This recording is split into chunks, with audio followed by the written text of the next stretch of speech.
একটা হাদিসে পেয়েছিলাম, বান্দা যখন মনে মনে আল্লাহকে ডাকে, আল্লাহ মনে মনে ওই বান্দাকে স্মরণ করে। আপনি রাতে শুয়ে আছেন, মনের মধ্যে অনেক কথা, হয়তো অনেক দোয়া আছে, চাওয়া পাওয়া আছে, কষ্ট যন্ত্রণা আছে। আপনি মনে মনে আল্লাহকে ডাকছেন, ডাকতে ডাকতে আপনার চোখ দিয়ে পানি বের হয়ে গেল। আপনি বুঝে নিয়েন ঠিক ওই মুহূর্তে আল্লাহ আপনাকে স্মরণ করেছে। এবং আল্লাহ আমাদের খুব কাছে আছে। ওয়াইদা সাআলাকা ইবাদি আন্নি ফাইন্নী করিব। হে নবী, বলে দাও তোমাকে যখন আমার বান্দারা আমার সম্পর্কে জিজ্ঞেস করে, বলে দাও যে আমি খুব কাছে আছি। উজিবু দাওয়াতাদ দাঈ ইযা দাআন। দোয়াকারী যখন আমাকে ডাকে, আমি তার দোয়া শুনি। আল্লাহ আমাদের খুব কাছে আছে। কত কাছে? যদি আপনি মনে মনে আল্লাহকে স্মরণ করেন, আল্লাহ মনে মনে আপনাকে স্মরণ করবেন। যদি আপনি একটা সমাবেশের মধ্যে আল্লাহকে স্মরণ করেন, আল্লাহ এর চেয়ে উত্তম সমাবেশে আমাদের কথা স্মরণ করবেন। আল্লাহ পাক এত কাছে আছেন যে প্রত্যেক রাতের শেষ অংশে আল্লাহ পাক প্রথম আকাশে নেমে আসেন। আল্লাহর নেমে আসাটা কেমন সেটা আমরা ব্যাখ্যা করতে পারবো না। এটা ব্যাখ্যা করার জ্ঞান যোগ্যতা কোনোটাই আমাদের নেই। এই সময় আল্লাহ পাক আহ্বান করতে থাকেন বান্দাদের উদ্দেশ্যে, কে আছো আমার কাছে কিছু চাইবে, আমি তোমাকে সেটা প্রদান করব। কে আছো আমার কাছে কিছু দোয়া করবে, আমি তোমার দোয়া শ্রবণ করব। কে আছো আমার কাছে ক্ষমা চাইবে, আমি তোমাকে মাফ করে দেব। প্রত্যেক রাতের শেষ অংশে আল্লাহ রাব্বুল আলামিন এইভাবে আহ্বান করতে থাকেন ফজর পর্যন্ত। আর এই সময়টা দেখবেন আমরা হয় ঘুমে কাটাই, অথবা ফেসবুক, অথবা ইউটিউব, অথবা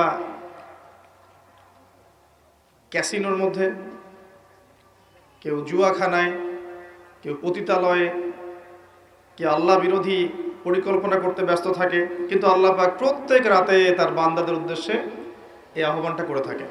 আল্লাহ পাক এত কাছে। মানুষ সেই আল্লাহকে ভুলে গেছে যেই আল্লাহ পাক ছাড়া ইবাদত পাওয়ার যোগ্য দ্বিতীয় কোনো ইলাহ নেই। এক সময় যে আল্লাহ ছিলেন আর কিচ্ছু ছিল না, শুধু আল্লাহ ছিলেন, আর কিছুই ছিল না। এই মহাবিশ্বের কিচ্ছু ছিল না। এক সময় শুধু আল্লাহ থাকবেন, এই মহাবিশ্বের কিচ্ছু থাকবে না। কুল্লু মান আলাইহা ফান ওয়া ইয়াবকা ওয়াজহু রাব্বিকা যুল জালালি ওয়াল ইকরাম।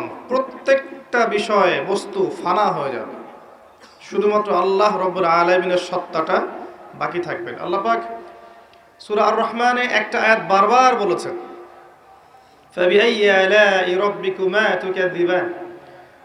তোমরা দুই জাতি, জিন আর মানুষ, তোমরা আল্লাহর কোন কোন নিয়ামতকে অস্বীকার করবে? কেন জিন আর মানুষকে বলা হচ্ছে? কারণ সূরা জারিয়াতের 56 নম্বর আয়াতে আল্লাহ পাক বলেছেন, ওয়ামা খালাকতুল জিন্না ওয়াল ইনসা ইল্লা লিয়াবুদুন। আমি জিন আর মানুষকে শুধুমাত্র আমার ইবাদত করার জন্য সৃষ্টি করেছি। এই কারণে জিন আর মানুষকে উদ্দেশ্য করে আল্লাহ পাক সূরা আর রহমানে বারবার বলছেন, তোমরা আমার কোন কোন নিয়ামতকে অস্বীকার করবে। আল্লাহ রাব্বুল আলামিন এই সূরার মধ্যে বলেছেন যে আল্লাহ পাক তার সৃষ্টির এই যে কাজ, এতে ব্যস্ত থাকেন, প্রত্যেকটা মুহূর্ত তিনি ব্যস্ত থাকেন। তবে সানাফরুগু লাকুম আইয়ুহাস সাকালান, শীঘ্রই তোমাদের দুই জাতির জন্য আমি ফারেক হচ্ছি, দাঁড়াও। তোমাদের বোঝাপড়ার জন্য শীঘ্রই আমি ফারেক হচ্ছি, থামো। সানাফরুগু লাকুম আইয়ুহাস সাকালান। এই আয়াতটা এই সূরার মধ্যে একটা ভয়ঙ্কর আয়াত। আল্লাহ পাক জিন আর মানুষকে বলছেন, আমি বিজি আমার কাজে, কিন্তু তোমাদের জন্য আমি শীঘ্রই ফারেক হব। কিয়ামত ঘটানোর পরে তোমাদের হিসেব নিকেশের জন্য আমি শীঘ্রই নিজেকে ফারেক করছি, ওয়েট করতে থাকো, জাস্ট ওয়েট এন্ড সি। মানুষ সে আল্লাহকে ভুলে গেছে যে আল্লাহ রাব্বুল আলামিন এখন জানেন যে আপনি কতদিন বাঁচবেন, জীবনে কি করবেন, কোন দিন আপনি কোন কোন বেলায় কি কি খাবার খাবেন, কোথায় কোথায় আপনি কি কি পাপ করবেন এবং কোথায় কোথায় আপনি কি কি পুণ্য করবেন, আল্লাহ পাক এখনই জানেন। আল্লাহ পাক জানেন আমাদের মধ্যে এখানে বসে থাকা প্রত্যেকটা মানুষ কে কোথায় কিভাবে মারা যাবে, কার জীবনে কি আছে, কার পরকালে কি আছে। আমাদের এখানকার মানুষদের মধ্যে কে কবরের প্রশ্নের উত্তর দিতে পারবে কে পারবে না, আল্লাহ এখনই জানেন। আল্লাহ পাক এখনই জানেন, এই মুহূর্তেই জানেন যে আমাদের মধ্যে কয়জন মানুষ এখানকার মধ্যে জান্নাতে যাবে। আর জান্নাতে যাওয়ার কোটি কোটি বছর পরে ওই বান্দারা কি কি নিয়ামত ভোগ করবে, আল্লাহ পাক এখনই রাইট নাও সেটা জানেন।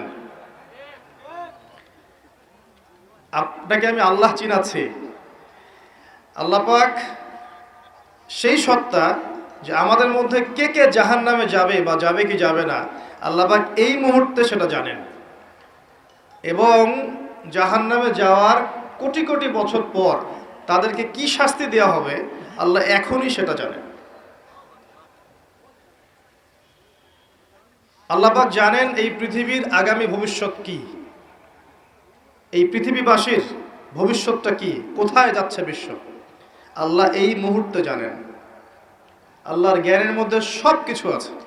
শুধু তাই না, পৃথিবীর শুরু থেকে নিয়ে শেষ দিন পর্যন্ত মানব জাতি পৃথিবীর বুকে কি করেছে না করেছে, আল্লাহ পাক প্রত্যেকটা বিষয় লিখে রেখেছেন। ওয়ামা কানা রাব্বুকা নাসিয়া, এবং আপনার রব কিচ্ছু ভুলে যান নাই। পৃথিবীতে কোথায় কে কোন জুলুম করেছে, কে কোথায় জেনা করেছে, কে কোথায় মদ খেয়েছে, কে কোথায় নামাজ পড়ে নাই, কে কোথায় শিরক করেছে, কে কোথায় বেদাত করেছে, কে কোথায় সুদ খেয়েছে, কে কোথায় মানুষকে হত্যা করেছে, কোন জালেম কোথায় কোথায় মাজলুমদের উপর অত্যাচার করেছে, আল্লাহ পাক সব লিখে রেখেছেন। এটা হচ্ছে আমাদের রব। পৃথিবীতে আমরা যখন ছিলাম না, আল্লাহ রাব্বুল আলামিন আমাদেরকে রুহের জগতে রেখেছিলেন, আলমে আরওয়াহ বা রুহের জগতে। সেখানে আমাদের আত্মাগুলো ছিল। এই আত্মাগুলোকে একত্রিত করে আল্লাহ পাক জিজ্ঞাসা করেছিলেন, আলাস্তু বিরব্বিকুম, আমি কি তোমাদের রব নই? সবাই আমরা বলেছিলাম, আমরা যারা আছি এখন, জীবিত মৃত ভবিষ্যতে আসবে, আমরা সবাই এক বাক্যে বলেছিলাম, বালা, অবশ্যই আপনি আমাদের রব। আমাদের মনে পড়ে? মনে পড়ে না। এই কথাটা মনে করিয়ে দেওয়ার জন্যেই আল্লাহ পাক প্রত্যেক যুগে যুগে অসংখ্য নবী রসুল পাঠিয়েছেন, আসমানি কিতাব পাঠিয়েছেন, যাতে করে ওই কথাটা মনে করিয়ে দেওয়া যায়। কথা বুঝতে পারছেন? আলাস্তু বিরব্বিকুম, আমরা বলেছিলাম বেলা, অবশ্যই আপনি আমার রব। সেখান থেকে আমাদের এই যে মাটির দেহ, এর মধ্যে রূহ দেয়া হলো। মাটির দেহটা কিন্তু আপনি না, ওই রূহটা হচ্ছেন আপনি।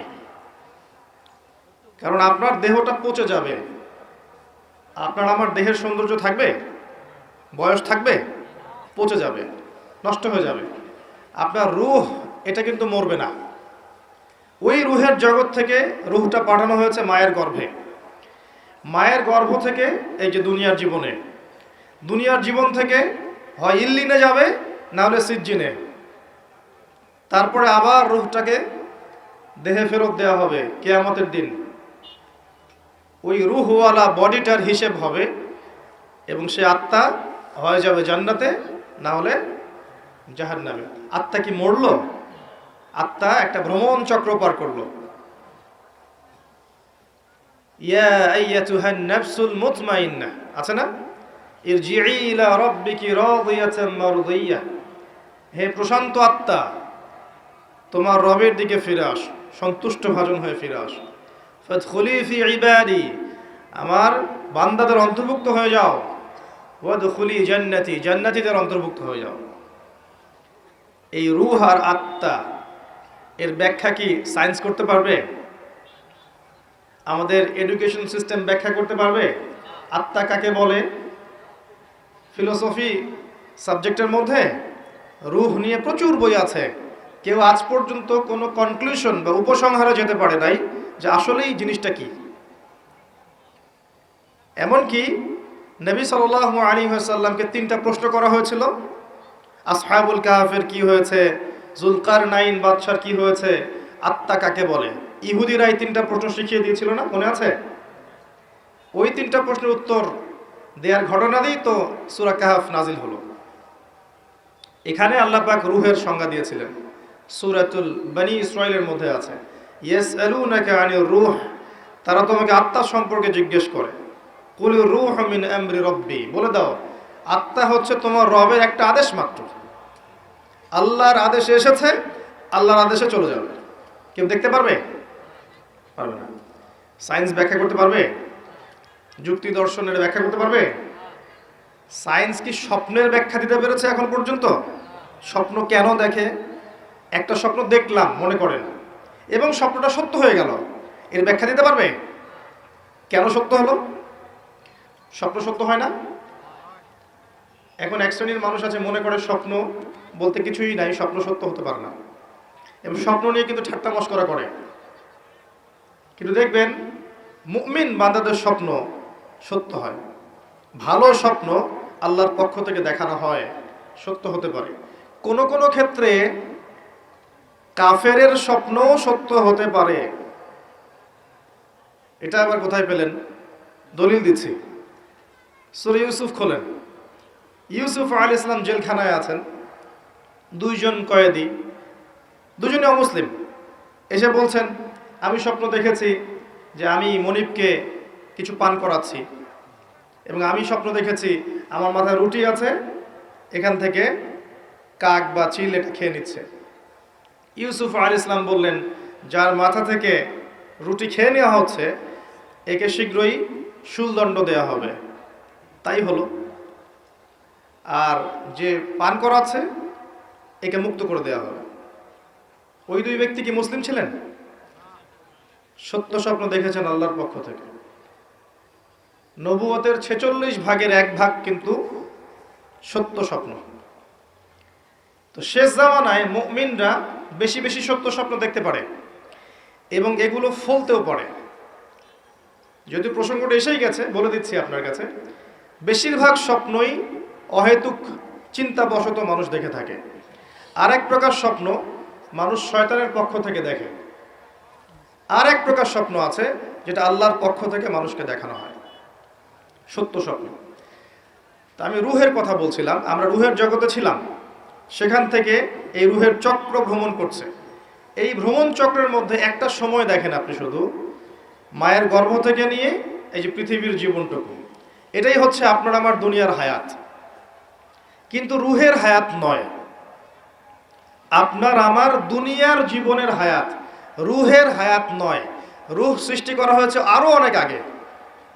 আমার কথা বুঝতে পারছেন? আমি সহজ করব ইনশাআল্লাহ, আমাকে সহজ করতে বলা হয়েছে।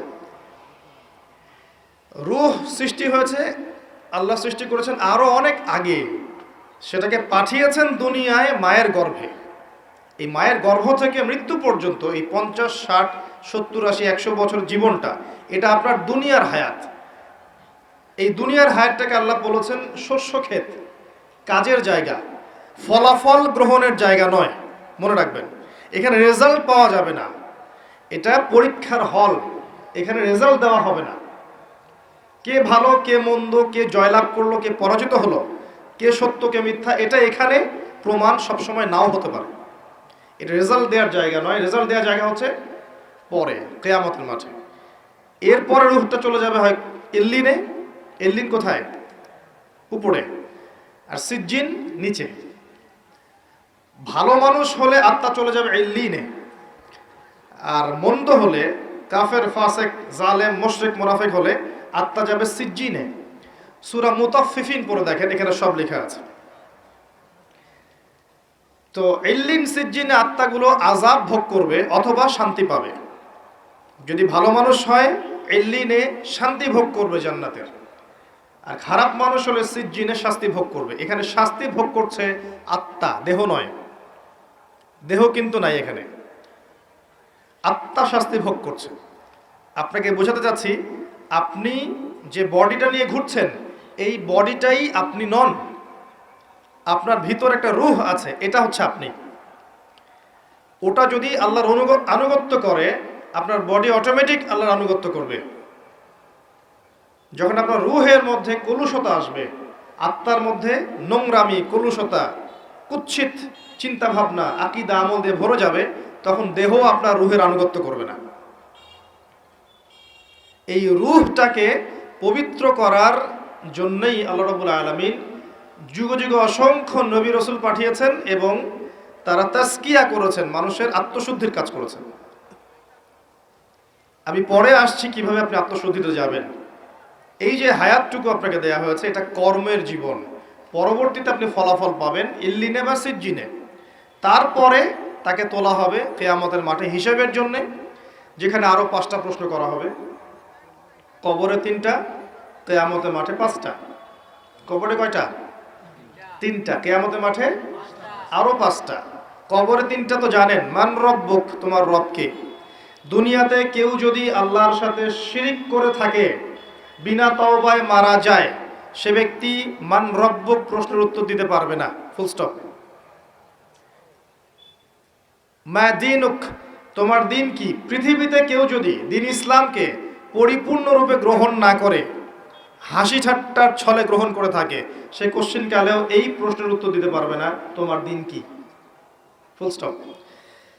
মান নবিয়ুক বা মান হাদা রাজুলু বুইসা ফিকুম, পৃথিবীতে কেউ যদি নবী সাল্লাল্লাহু আলাইহি ওয়াসাল্লামের সুন্নতের উপর না থাকে, অন্যের আদর্শ গ্রহণ করে তাকে বাদ দিয়ে, সে কোশ্চেন কালেও এই প্রশ্নের উত্তর দিতে পারবে না, ফুল স্টপ।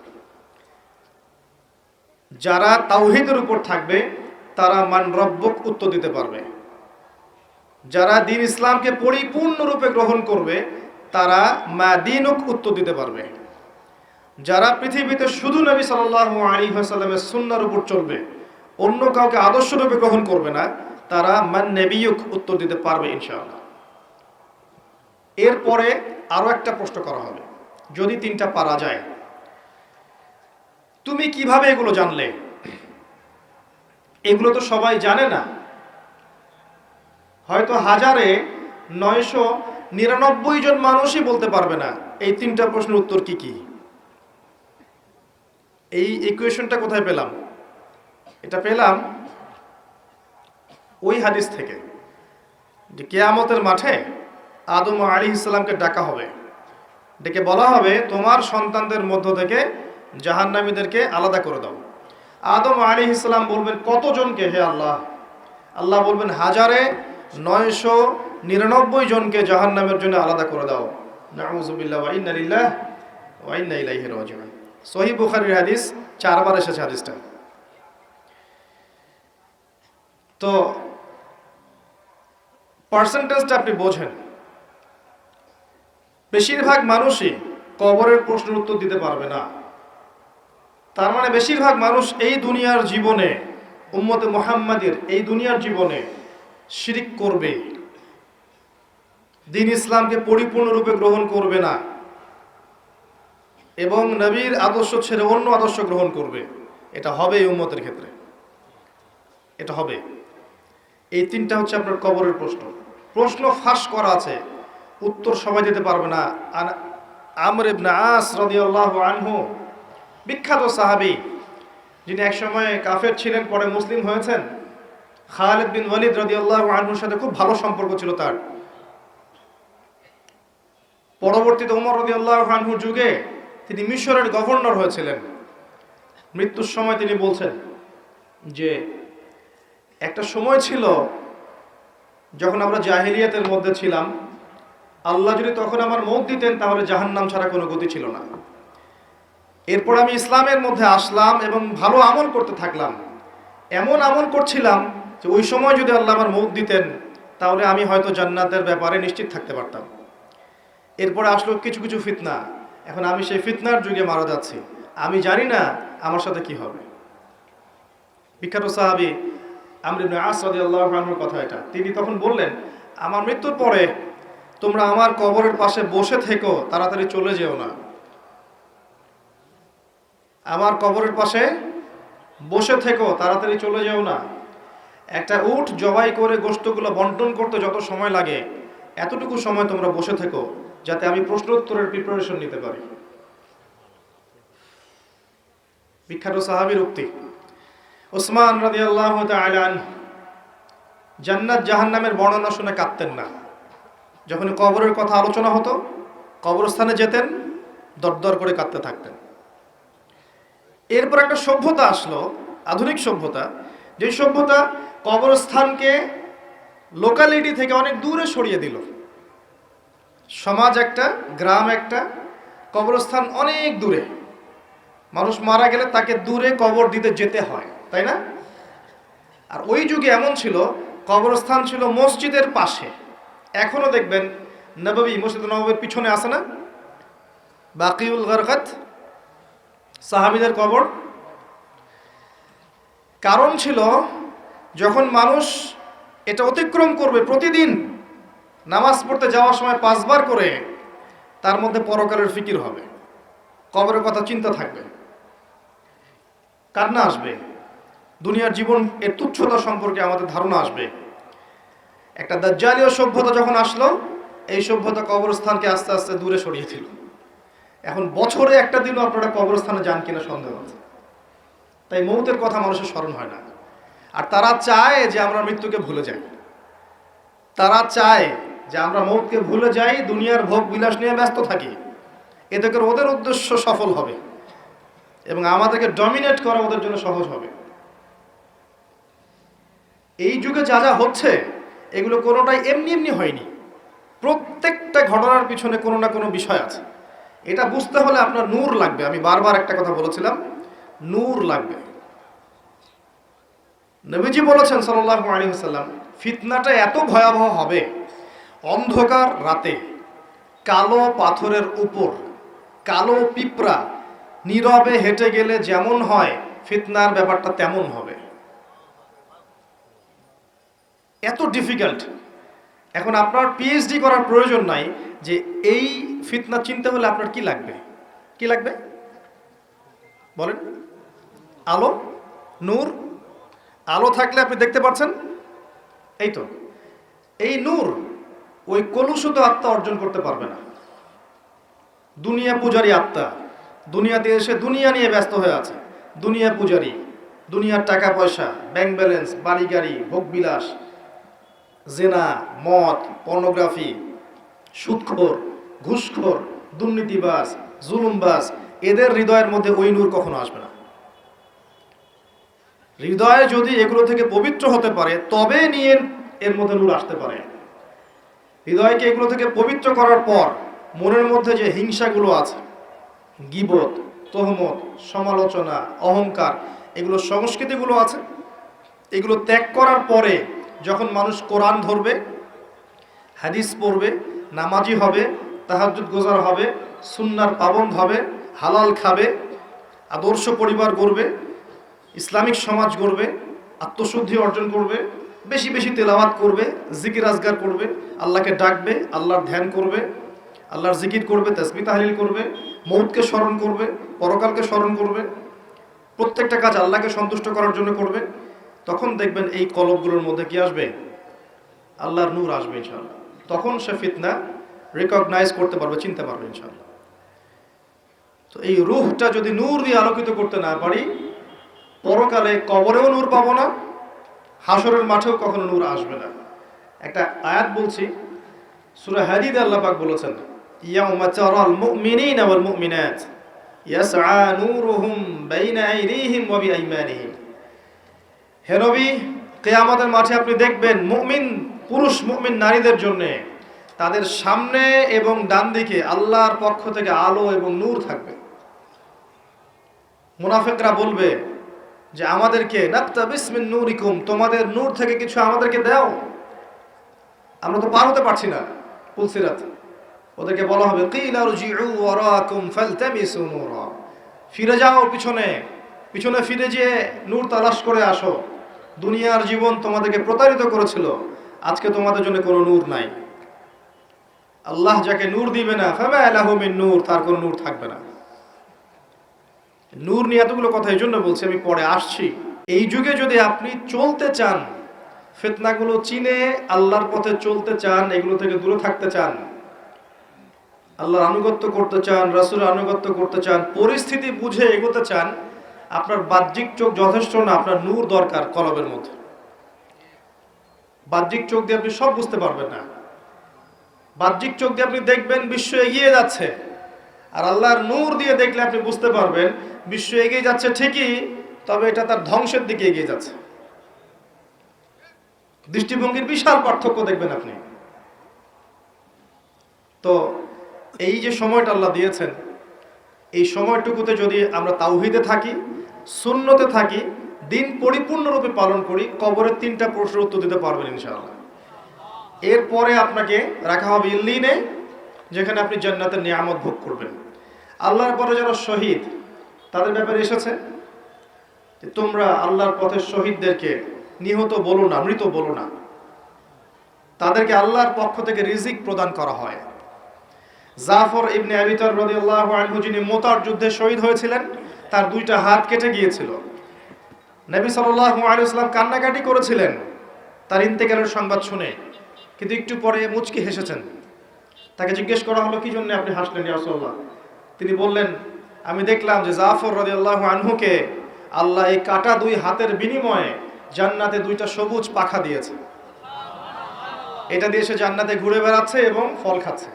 তার মানে ইল্লিনে আপনি আপনার কর্মফল ভোগ করবেন, আপনার আত্মা ভালো ফল ভোগ করবে।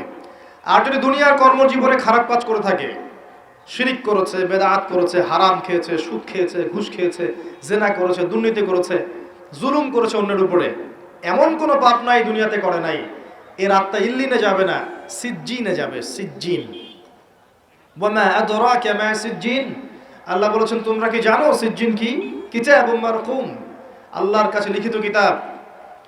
এখানে আত্মাদেরকে শাস্তি দেওয়া হবে।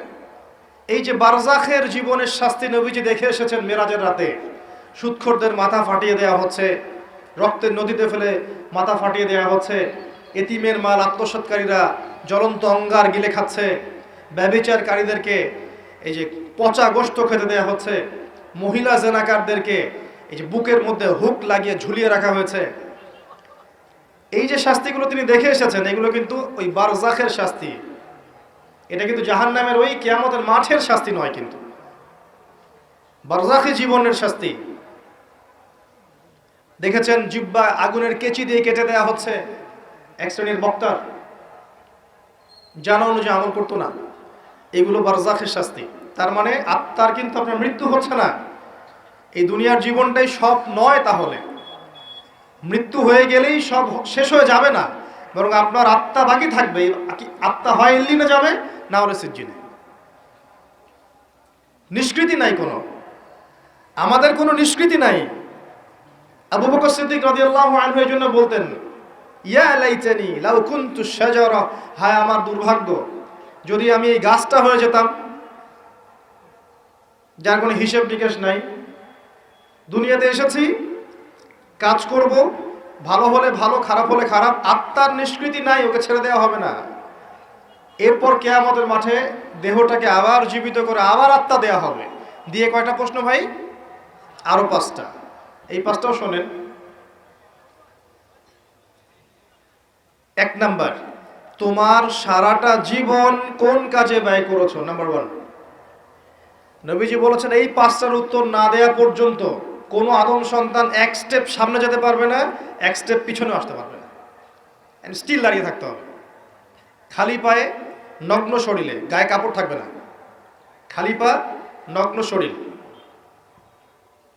রোদের উত্তাপ তো বুঝতে পারছেন, মানুষের ঘাম টাকনু, হাঁটু, বুক, গলা পর্যন্ত পৌঁছাবে। দাঁড়িয়ে আছে। 5টা প্রশ্ন, তোমার সারা জীবন কোন কাজে ব্যয় করেছো বলো, না হলে 1 স্টেপ আগাতে পারবে না, বলো। 2 নাম্বার প্রশ্ন, স্পেশালি তোমার যৌবন, যুবকদেরকে বলছি, স্পেশালি তোমার যৌবন কোন কাজে ব্যয় করেছো বলো, আগাতে দেওয়া হবে না। না হলে বার্ধক্যে অনেকেরই মওতের ফিকির আসে, সারা জীবন সুদ খেয়ে শেষ বয়সে চিল্লা দিয়ে এসেছে, এমন লোক আছে। সারা জীবন ঘুষ খাইছে, দুর্নীতি করছে, মদ খাইছে, জেনা করছে, জুয়া খেলছে, শেষ বয়সে হজ করে আলহাজ হয়ে গেছে, এমন লোকের অভাব নাই। যৌবনকাল ভাইটাল টাইম, এই সময়টাতে সবাই হেদায়েতের পথে চলতে চায় না। রক্ত গরম থাকে, উচ্চাভিলাষ থাকে, পলিটিক্যাল পাওয়ার অ্যাচিভ করতে হবে, অথবা একটা ভালো নারী চাই, অথবা আমি বিভিন্ন মেয়েদের সাথে অ্যাফেয়ার করব আর ভোগ করব, অথবা পর্নোগ্রাফিতে আসক্ত হয়, অথবা মাদকাসক্ত হয়, খেলাধুলা করে সময় নষ্ট করছে, অথবা দেখবেন ব্যাংক ব্যালেন্স টাকা পয়সা পিছনে ছুটছে। মানে ওর যত ছোটাছুটি দেখবেন স্পেশালি যৌবনকালে, স্পেশালি যৌবনকালে। এবং এই যৌবন শুধু আপনার না, যুবতীদেরও, বোথ অফ দেম, উভয়ই জানে না জীবনের উদ্দেশ্য কি। অন দ্য আদার হ্যান্ড মেয়েকে দেখবেন সারাদিন মেকআপ, পার্লার, এই ফ্যাশন, ওই ফ্যাশন, এই ড্রেস, ওই ড্রেস, টিকটক, ফেসবুক, ইউটিউবিং, এগুলোতে ব্যস্ত আছে। বসে বসে নিজেই হাসছে, নিজেই ছবি তুলছে, নিজে নিজে হাসছে একা একা।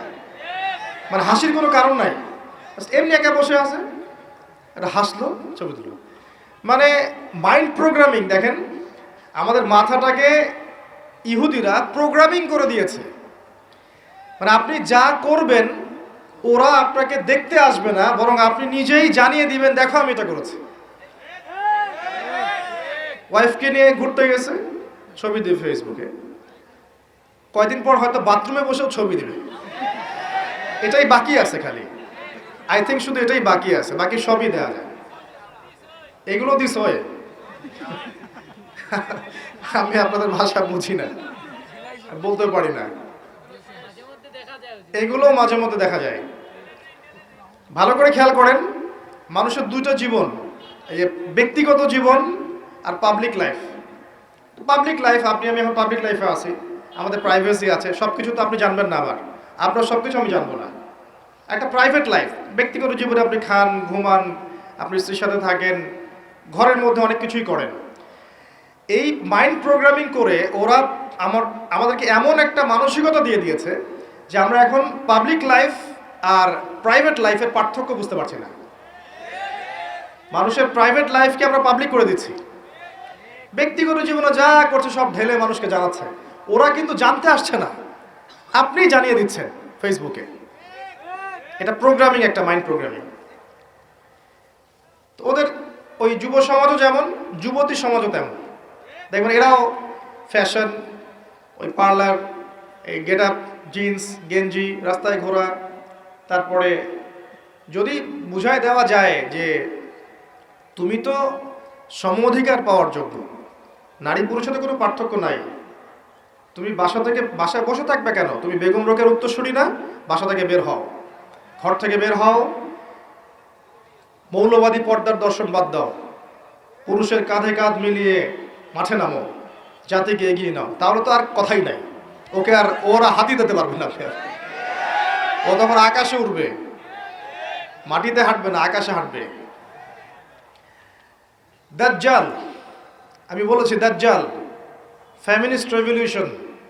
এই যে feminist revolution is created by মাসিহুদ দাজ্জাল। দাজ্জালের যারা ফলোয়ার্স আছে এরা এই ফেমিনিস্ট রেভলিউশন ক্রিয়েট করেছে।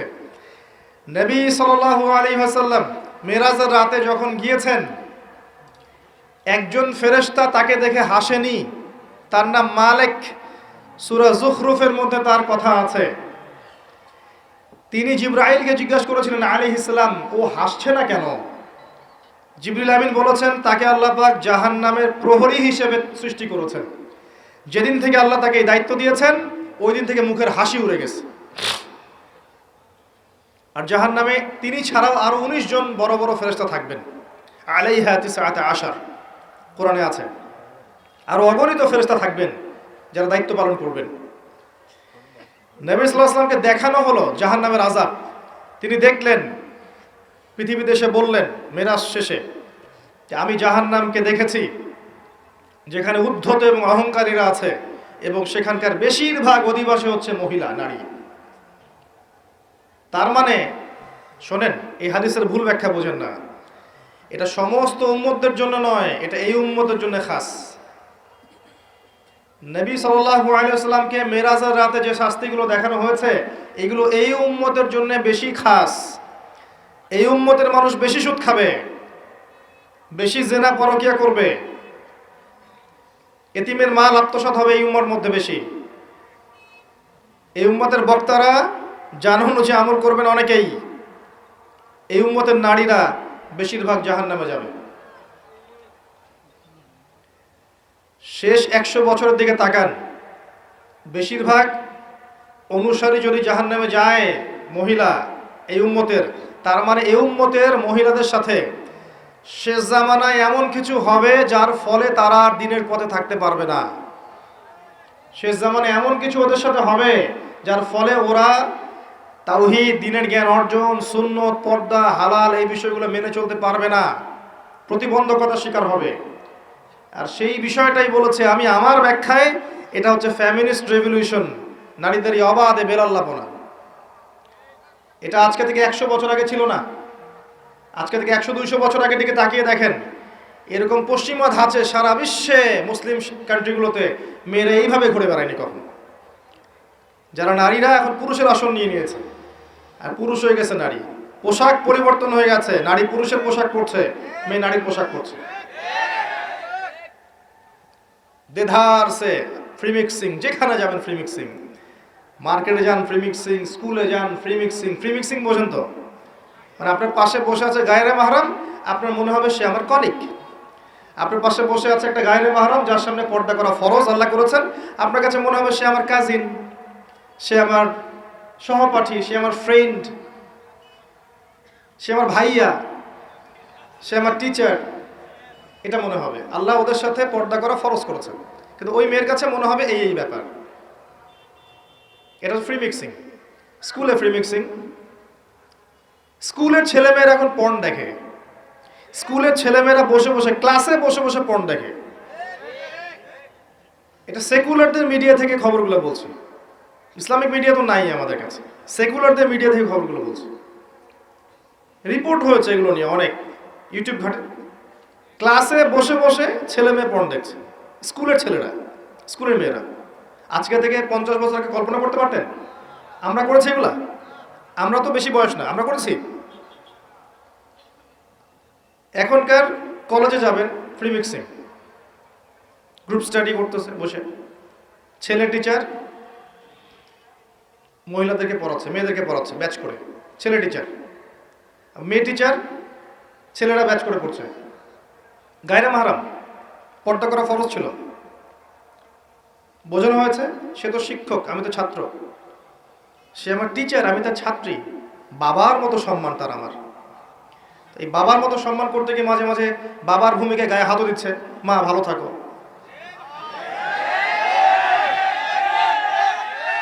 আমি যা বলছি 100% হক কথা বলছি। ইউনিভার্সিটিগুলোর মধ্যে এগুলো হচ্ছে, এবং আমরা ইউনিভার্সিটির সিঁড়ি পেরিয়ে এই চেয়ারে বসেছি, এমনি এমনি বসিনি। এগুলো হচ্ছে। প্রচুর মেয়ে ইজ্জত হারাচ্ছে, প্রচুর মেয়ে। এবং কোনো কোনো ক্ষেত্রে দেখা যায় মহিলা টিচারের সাথে ছেলেদেরও সম্পর্ক হয়ে গেছে, এমন হয়েছে। তাহলে এটা নিশ্চয়ই শিক্ষা ব্যবস্থার উন্নতি, অগ্রগতি, প্রগতি বলতে পারি না আমরা। তাহলে কি শিখালাম আমরা জাতিকে? আমরা আসলে কি শিখছি আর কি শিখাচ্ছি? শালীনতাই যদি শেখাতে না পারলাম, একটা শালীন সমাজ গড়তে না পারলাম, সমাজের মধ্যে বাহির থেকে দেখে মনে হয় সমাজ এগিয়ে যাচ্ছে, ভিতরে দেখা যায় সমাজের কাঠামো ভিত্তিহীন, তাহলে আপনি কি করছেন? একটা জ্ঞান, ইলম শিখতে যাবে মানুষ, ইলম শিখতে গিয়ে যদি এই ঘটনা ঘটে, কি শিখবে আর জাতিকে শিখাবে এটা কি বলেন? এই মেয়ের ইজ্জত হারালো, এই ইজ্জত হারানো মেয়েগুলো পরবর্তীতে কারো না কারো ঘরে তো যাবে। যাদের ঘরে যাবে ওই ছেলেদের উপর জুলুম হলো না? ওই ছেলেগুলো এই মেয়েদেরকে নিয়ে সুখে থাকতে পারবে? আর যদি ওদেরকে ফ্যামিনিস্ট ধাঁচে গড়ে তোলা হয়, এগিয়ে যাওয়া, অগ্রগতি, প্রগতির নাম দিয়ে, পর্দার বালাই নাই, শালীনতার বালাই নাই, ইসলামী নৈতিকতা, মূল্যবোধ, নামাজ, রোজা, হজ জাকাতের বালাই নাই, ওদেরকে ঘরে নিলে কি যুব সমাজ সুখী হবে? সমাজ কাঠামো ধ্বংস করছেন। আমি কোন কথাটা থেকে এই জায়গায় চলে আসলাম? বেশিরভাগ নারী এই যুগের, এই জামানার জাহান্নামে যাচ্ছে, কারণ তাদের সাথে কিছু একটা হচ্ছে এই যুগে যেটা আগে হয়নি। এর ফলশ্রুতিতে তারা পর্দায় থাকতে পারবে না, আল্লাহর বিধানগুলো মেনে চলতে সমস্যা হবে, এবং এক পর্যায়ে তারা জাহান্নামের রাস্তায় হাঁটবে। সতর্ক হয়ে যান, আপনার মাকে সতর্ক করেন, বোনকে সতর্ক করেন, আপনার স্ত্রীকে সতর্ক করেন, আপনার মেয়ে বাচ্চাকে সতর্ক সাবধানে রাখেন। এমন পর্যায়ে পৌঁছেছে যে এমন কোনো সেক্টর নাই যেখানে ফ্রি মিক্সিং নাই, এমন কোনো সেক্টর নাই যেখানে জিনা নাই। কর্মক্ষেত্র যখন এরা পাশ করে কর্মক্ষেত্রে যাচ্ছে, সেখানেও কলিগ ফ্রি মিক্সিং। অফিসের বস মাশাআল্লাহ, তার কর্মচারী মেয়ে, কর্মচারী মহিলা, অ্যাফেয়ার হয়ে গেল, জিনা হয়ে গেল, কোনো কোনো ক্ষেত্রে ধর্ষণ হয়ে গেল। ইজ্জত বিক্রি করে কি পেটে ভাত ঢুকাতে হয়? নিজের সম্মান সবচেয়ে বড় জিনিস না পেটের ভাত বড় জিনিস? আজকে না খেয়ে থাকলে কালকে আল্লাহ আমাকে খাওয়াবে ইনশাআল্লাহ। আজকে আপনি আপনার ইজ্জত দিয়ে দিলে কাল আপনার ইজ্জত ফিরে আসবে। মানুষ এখন ভিতরের চোখ যেহেতু নাই, জেনারেশনের ভিতরের চোখটা নাই, এই কারণে বুঝতে পারে না আসলে হক কোনটা বাতিল কোনটা। ইজ্জত বিক্রি করে আমাকে ভাত খেতে হবে, এটা বিক্রি করার জন্য কি আমাকে ফোর্স করেছে রাষ্ট্র, সমাজ, বিশ্ব? আমি তো সিদ্ধান্ত নিজেই নিয়েছি। এর বাইরে দেখবেন কোনো কোনো ক্ষেত্রে এই যে পড়াশোনার সমস্যার কথাটা বললাম, এটা কিন্তু অনেক সময় মাদ্রাসাতেও হচ্ছে। কোনো কোনো ক্ষেত্রে এই রিপোর্টও আমাদের কানে আসে যে মাদ্রাসাতেও এরকম ছাত্রী ধর্ষণের শিকার হয়েছে এবং কোনো কোনো ক্ষেত্রে এরকম ঘটনা ঘটেছে। এবং যখন যদিও ঘটনাগুলো কম, ওদের তুলনায় ঘটনা নিতান্তই কম, তারপরে মিডিয়া যখন হাইলাইট করবে তখন এটাকে বেশি হাইলাইট করবে। তবে এখানে 1% হওয়ার সুযোগ ছিল না। এখানে যেটা হচ্ছে সেটা নিঃসন্দেহে এই মানুষগুলোর তাকওয়ার কমতির কারণে হচ্ছে এবং ভুল সিস্টেমের কারণে হচ্ছে।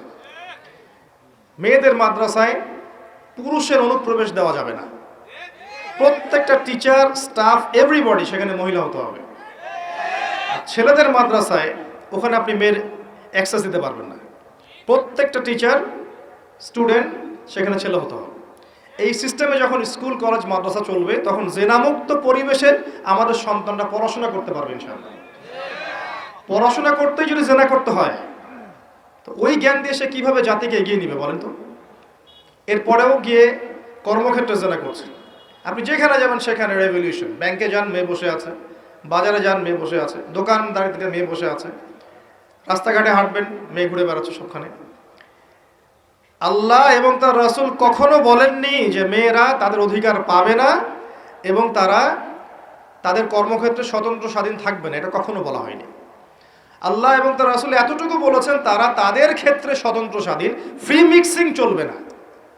ফ্রি মিক্সিং মানে কি নারী পুরুষের অবাধ মেলামেশা চলবে না। তারা তাদের ক্ষেত্রে কাজ করবে, তাদের ক্ষেত্রে পড়াশোনা করবে, তাদের ক্ষেত্রে আর যা যা সেক্টর আছে করবে, সেখানে ছেলের অনুপ্রবেশ থাকবে না এবং সেটা হবে নিরাপত্তার সাথে, পর্দার সাথে। এটা কি আল্লাহর অপরাধ? তার রাসূলের অপরাধ? সমাজ কাঠামো কি আল্লাহ রাসূলের চেয়ে আমি বেশি বুঝি? যখন এই কাঠামোটা ভেঙে গেল তখন ফ্রি মিক্সিংয়ের মধ্য দিয়ে দিন দিন জেনা বাড়লো, ধর্ষণ বাড়লো, আপনার এই যে পরকীয়া বাড়লো। পরকীয়া তো বাড়বেই। এইগুলোর পরে আবার যখন বাসায় ফিরে যাবে, বাসায় দেখবেন বিভিন্ন টিভি চ্যানেল চলছে যেগুলোর ঘটনাগুলোর সাথে, সিরিয়ালের ঘটনাগুলোর সাথে বাস্তবতার আদৌ কোনো সম্পর্ক নেই। বাস্তবতা আলাদা জিনিস, ওই ঘটনা আলাদা জিনিস। ওখানে গিয়ে দেখবেন দুনিয়ার পশ্চিমা সভ্যতার এবং ভারতীয় সভ্যতার যত রকমের মিউজিক আছে, আপনার মুভিজ আছে, সিরিয়াল আছে, এগুলো দেখতে ব্যস্ত হয়ে গেল, রিমোট নিয়ে বসে আছে। ভাবখানা এমন যে বাঘের কাছ থেকে আপনি খাবার কেড়ে নিতে পারবেন, বাসার মা বোনদের কাছ থেকে রিমোট কেড়ে নিতে পারবেন না। দেখতেই থাকবে, দেখতেই থাকবে, 11টা 12টা বেজে যাচ্ছে। স্বামী ভাত চাইলে সেটা পরে, আগে শেষ করি, এটাই লাস্ট, এটা দেখে যাবো ভাত দিতে। এক পর্যায়ে এটা দিয়ে কি হচ্ছে, এটা দিয়েও মাইন্ড প্রোগ্রামিং হচ্ছে। ওই অবাস্তব জগৎটাকে তখন বাস্তব বলে মনে হবে। ওখানে সে পরপুরুষকে দেখছে, ওদের সংস্কৃতি শিখছে, ওদের গেট আপ দেখছে, ওদের ড্রেসগুলো বানানোর চেষ্টা করছে, ওদের আদর্শ সে নিজের মধ্যে লালন করছে, আবার মুখে সাক্ষীও দেয় যে আমি একজন মুসলিম।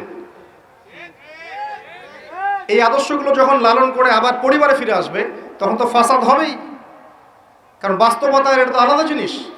বাস্তবে আমি একজন মুসলিম, বাস্তবে আমি একজন তাওহীদপন্থী, বাস্তবে আমি সুন্নাহ মেনে চলবো, বাস্তবে আমার নেতা মুহাম্মদ সাল্লাল্লাহু আলাইহি ওয়াসাল্লাম, বাস্তবে আমার ধর্ম ইসলাম, যেগুলোর সাথে এগুলোর কোনো সম্পর্ক নাই, তখন তো ফিকশন হবেই। আর এই পরিবারগুলোর মধ্যে যখন দেখবেন সন্তান গড়ে উঠছে, মাশাআল্লাহ সন্তানও হবে পিতামাতার মতোই, সুবহানাল্লাহ। এই হচ্ছে বাস্তবতা। তো এই নারীদের এই অবাধ বেহায়াপনার কারণেই শেষ জামানায় বেশি বেশি নারী জাহান্নামের পথে হাঁটবে। এই নারী আপনার ঘরে আছে, আমার ঘরে আছে, আগামী প্রজন্মতেও আসবে। যারা আছে ওদের ব্যাপারে সতর্ক হয়ে যান, যারা আসছে তাদের ব্যাপারে সতর্ক হয়ে যান। মেয়েকে ছোট্টবেলা থেকে তারবিয়ত দিয়ে বড় করেন। আয়েশা রাদিয়াল্লাহু আনহার মতো বানান, খাদিজা রাদিয়াল্লাহু আনহার মতো বানান, ফাতেমাতুল কুবরার মতো বানান, খাদিজা রাদিয়াল্লাহু আনহার মতো বানান, মারিয়াম আলাইহিস সালামের মতো বানান, হাজেরা আলাইহিস সালামের মতো বানান। এমন করেন যেন আপনার মেয়েটা যার ঘরে যাবে সেই ঘরটা যেন জান্নাতের টুকরা হয়ে যায়, এবং আপনার মেয়ের গর্ভ থেকে যে সন্তানগুলো হবে এই সন্তানগুলো আগামীতে যেন উম্মার মুজাহিদ হতে পারে, এমন করে আপনার মেয়েকে বড় করেন। সকালে এখানে লেকচার দিয়েছিলাম, মনে হয় সকালে বলেছিলাম যে ওই যে ইসমাইল আলাইহিস সালাম যাকে বলা হচ্ছে তোমাকে জবাই করব, মনে আছে? তিনি বলেছেন কি, সাতাজিদুনি ইনশাআল্লাহু মিনাস সাবিরিন ইফআল মা তুমার। বাবা আপনাকে যে আদেশ করেছেন আল্লাহ আপনি তাই করেন, আমাকে ধৈর্যশীল পাবেন ইনশাআল্লাহ। বয়স আমার চেয়ে মিনিমাম 15 বছর কম হবে তার। এই বয়সের একটা বাচ্চা এই কথা বলছে। আমার বলার পয়েন্ট হচ্ছে এই বাচ্চাটাকে তার মা মানুষ করেছে, তার বাবা মানুষ করেনি। ইসমাইল আলাইহিস সালামকে গড়ে তুলেছেন তার মা, তার বাবা নন। যদি আপনি ইসমাইল আলাইহিস সালামের মায়ের মতো মেয়ে, বোন, স্ত্রী পান বা তৈরি করতে পারেন, তখন গিয়ে আপনি দেখবেন ইসমাইলের মতো সন্তান হবে ইনশাআল্লাহ। তার আগ পর্যন্ত সম্ভব না। এই ফ্যামিলিস্ট রেভলিউশনের মহিলাদের গর্ভ থেকে আপনি খালিদ বিন ওয়ালিদ, ওমর ইবনুল খাত্তাব, ইসমাইলের মতো সন্তান যাচ্ছেন। এখানে আপনি বলিউড হলিউডের নায়কের মতো সন্তান পাবেন, এর বেশি কিছু আশা করতে পারেন না। এরপরে যদি এদেরকে আল্লাহ হেদায়েত দেন সেটা আলাদা বিষয়। এবার আসেন আমি আলোচনা একটা পয়েন্টে গিয়ে এই জায়গা থেকে শেষের দিকে যাচ্ছি, এই অংশটুকু ভালো করে বোঝো। আমরা যে 5টা প্রশ্ন ছিলাম, যে জীবনটা কিভাবে কাটিয়েছো, যৌবনটা কিভাবে কাটিয়েছো, তারপরের প্রশ্ন করবেন আল্লাহ পাক উপার্জন কোন পথে করেছো, 4 নম্বর প্রশ্ন করবেন কোন পথে ব্যয় করেছো, আর 5 নম্বর করবেন জানা অনুযায়ী আমল করেছো কিনা। এই 5 প্রশ্নের উত্তর না দেওয়া পর্যন্ত কিয়ামতের মাঠেও কেউ আমল নামা ডান হাতে পাবে না, হিসাব নিকাশ শুরু তো হবে না, তার বা আগাতে পারবে না, পুলসিরাত পার হওয়ার সুযোগ দেওয়া হবে না, এবং চিরস্থায়ী জান্নাত জাহান্নামের ফয়সালাও হবে না, দাঁড়িয়েই থাকতে হবে। এখন প্রশ্ন হচ্ছে যে এই ফিতনাময় পরিবেশে কিভাবে আমরা এমনভাবে চলতে পারি যার ফলশ্রুতিতে আমরা ওই প্রশ্নগুলোর উত্তর দিতে পারবো। এটাই সবচেয়ে বড় চ্যালেঞ্জ, তাই না? সবচেয়ে বড় চ্যালেঞ্জ এখন এটাই। কারণ আমরা আজকে শিখে ফেলেছি অলরেডি যে আপনার আমার আত্মা মরবে না। আমরা শিখে ফেলেছি অলরেডি যে আমাদেরকে দুনিয়ার জীবনটা দেয়া হয়েছে পরীক্ষা করার জন্য। আমরা শিখেছি এরপরে আমাদের জন্য চিরস্থায়ী জীবন আসছে, এই জীবনটা শেষ নয়, মৌত সবকিছু শেষ নয়। আমরা এটাও জেনেছি যে এই 3টা আর 5টা 8টা প্রশ্নের উত্তর আপনাকে আমাকে সবাইকে ফেস করতে হবে, কেউ বাদ যাবে না। একদম ইসরায়েলের প্রেসিডেন্ট থেকে শুরু করে আপনি আমি পর্যন্ত, ওই বিশ্ব নেতা থেকে শুরু করে আপনি আমি পর্যন্ত, এই বিশ্বের প্রত্যেক নেতা, প্রত্যেক কর্মী, প্রত্যেক ধর্মনেতা, প্রত্যেক বিশ্ব নেতা, প্রত্যেক পলিটিক্যাল নেতা, প্রত্যেক হিউম্যান বিং, অর্থনৈতিক নেতা, সামাজিক নেতা, হুএভার হি ইজ, সে যেই হোক না কেন, তাকে এই 8টা প্রশ্ন ফেস করতেই হবে, যেই হোক না কেন। আল্লাহ কাউকে দেখে বাজ বিচার করবেন না। এবার আসেন কিভাবে সম্ভব এগুলো উত্তরে যাওয়া। 1 নম্বরে আসি, যদি আপনি আমি শিরিক না করি, শোনেন আমার কথা, আপনি আমি যদি শিরিক না করি তাহলে মান রব্বুক উত্তর দিতে পারবেন ইনশাআল্লাহ। শিরিক কি, কেন, কত প্রকার শেখার জন্য একটা বইয়ের নাম বলে দিচ্ছি, কিতাবুত তাওহীদ। এই বইয়ের অনেক প্রকাশনা সংস্থা থেকে ছাপানো হয়েছে এবং ব্যাখ্যা করা হয়েছে। কিতাবুত তাওহীদ অনলাইনে খুঁজবেন, অফলাইনে কিনবেন, আমি রিকোয়েস্ট করব সবার বাসায় একটা করে লাইব্রেরি করবেন, পারবেন না? প্রত্যেকের বাসায় একটা করে লাইব্রেরি করবেন, পার্সোনাল লাইব্রেরি। সেখানে কোরআনের তাফসীর কিনবেন, হাদিসের বইগুলো কিনবেন, ইতিহাসের বইগুলো কিনবেন, ফিকহের বই কিনবেন, রাসূলের সিরাতগুলো কিনবেন, সাম্প্রতিক বিশ্বের বইগুলো কিনবেন। একটা পার্সোনাল লাইব্রেরি আপনার থাকবে, যেখানে আপনি প্রতিদিন 1 ঘন্টা 2 ঘন্টা সময় ব্যয় করবেন। এই ফোনটা বন্ধ করে রেখে দিবেন। ওইখানে যখন বসবেন ফোন অন করবেন না, ফোন অন করবেন না, ফোন বন্ধ থাকবে। আপনি 2 ঘন্টা পড়াশোনা করবেন, তারপরে বেরোবেন। পারবেন না? মাসে 5,000 টাকার বই কিনবেন, পারবেন? 5,000 টাকা আপনার গার্লফ্রেন্ডের পিছনে যায় মাসে, পারবেন না বই কিনতে? ফোনের পিছনে যায়, মেগাবাইট কিনতেও দেখবেন হাজার হাজার টাকা যায়। আসেন, তাওহীদে থাকতে হবে। শোনেন, যে আদর্শ লালন করে শাহজালাল রাহিমাহুল্লাহ এই অঞ্চলে জালেম শাসক এই গৌর গোবিন্দর বিরুদ্ধে যুদ্ধ করেছেন, তরবার হাতে নিয়েছেন, মাজলুমের অধিকার ফিরিয়ে দিয়েছেন। আপনাদের এই জায়গাটা বরকতময় হয়ে গেছে মাশাআল্লাহ। গ্যাসের পরে আসে তেল, এরপর আসবে তেলের আগে গ্যাস আসে। আপনাদের চা বাগান, আপনাদের এখানে বৃষ্টি, আবহাওয়া, পরিবেশ, মানুষের মধ্যে একটা রুহানি ভাব, বেশি বেশি নামাজি, আতর আগর, কত নিয়ামত দিয়ে আপনাদেরকে ভরে রেখেছেন আল্লাহ পাক। চিন্তা করেছেন? ওই যে মানুষগুলো এখানে আধ্যাত্মিকতা নিয়ে এসেছিলেন, তাদের এই রুহানি প্রভাব এখনো আছে এখানে। একই ফ্লেভার আপনি পাবেন, মদিনায় যান সেখানে ফ্লেভার পাবেন, ওখানে আধ্যাত্মিক পরিবেশ পাবেন। আমি বাগেরহাটে গিয়েছিলাম খান জাহান আলী রাহিমাহুল্লাহ ওনাদের ওখানে প্রোগ্রাম করতে, ওখানেও দেখবেন একটা রুহানি একটা ফ্লেভার আছে। আগেকার যে মানুষগুলো ছিলেন আল্লাহওয়ালা, মুজাহিদ, মুজাদ্দিদ, আলেম, ফুকাহায়ে কেরাম, ওলামায়ে কেরাম, নূরওয়ালা মানুষ, বসিরাওয়ালা মানুষ, তাজকিয়াওয়ালা মানুষ, তাদের একটা রুহানি পরিবেশ থাকে, একটা প্রভাব থাকে, রুআব থাকে। আপনাদের অঞ্চলে নিঃসন্দেহে আছে, কোনো সন্দেহ নেই। আপনাদের অঞ্চলে মানুষ অন্য অনেক অঞ্চলের মানুষের চেয়ে বেশি নামাজি, বেশি আল্লাহকে ভয় করে, বেশি যাকাত দেয়, বেশি তাকওয়া আছে, দিনকে ভালোবাসে অন্য অঞ্চলের চাইতে। আমি দেখেছি, আমি প্রমাণ করেছি। কারণ আছে এই প্রভাব। ওই মানুষরা যে প্রভাবে এখানে এসেছেন, যে মজলুমদের সহযোগিতা করতে, জালেমের শিকড় উপড়ে ফেলতে, সেই মানুষের কবরকে কেন্দ্র করে আজকে মানুষ কি না করছে। অথচ সেই মানুষ যে আদর্শ নিয়ে এসেছিলেন, সেই আদর্শের যাররা পরিমাণ বালাই নাই। একটা হক কথা অন্যের বিরুদ্ধে বলতে পারছে না। তার কবরকে এভাবে মুছে নিয়ে বরকত নিলে বরকত আসবে? তাওহীদে না থাকতে পারলে উনি আপনাকে পরকালে পার করে দিবেন? উনাকে সেজদা করলে আল্লাহ তাওহীদে সেজদা করা হবে? পরকালে আমি যদি ভালো আমল না করি, দুনিয়া থেকে ঈমান আমল নিয়ে যেতে না পারি, পরকালে তার ক্ষমতা আছে আমাকে পুলসিরাত পার করিয়ে দিবে? নবী সাল্লাল্লাহু আলাইহি ওয়াসাল্লাম তার মেয়েকে বলছেন, ইয়া ফাতিমা, দুনিয়াতে যা চাওয়ার আমার কাছে চেয়ে নাও, পরকালে আমি তোমার কোনো উপকার করতে পারবো না। আয়েশা রাদিয়াল্লাহু আনহা একদিন কাঁদছেন অঝোর নয়নে। আয়েশা, তুমি কাঁদছো কেন? ইয়া রাসূলুল্লাহ, আপনি একটা হাদিসে বলেছেন যে কিয়ামতের মাঠে কেউ কাউকে চিনবে না, আমাকে বলেছেন, এটা মনে করে আমার কান্না আসছে।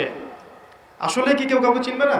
নবীজি বললেন, কয়েকটা জায়গা আছে আয়েশা, যখন আমি তোমার কথা মনে রাখতে পারবো না, আমি তোমার স্বামী তোমার কথা মনে রাখতে পারবো না। যখন আমল নামা ছুড়ে দেওয়া হবে, মানুষ খালি ইয়া নাফসি বলবে যে আমল নামা কোন দিক দিয়ে আসে।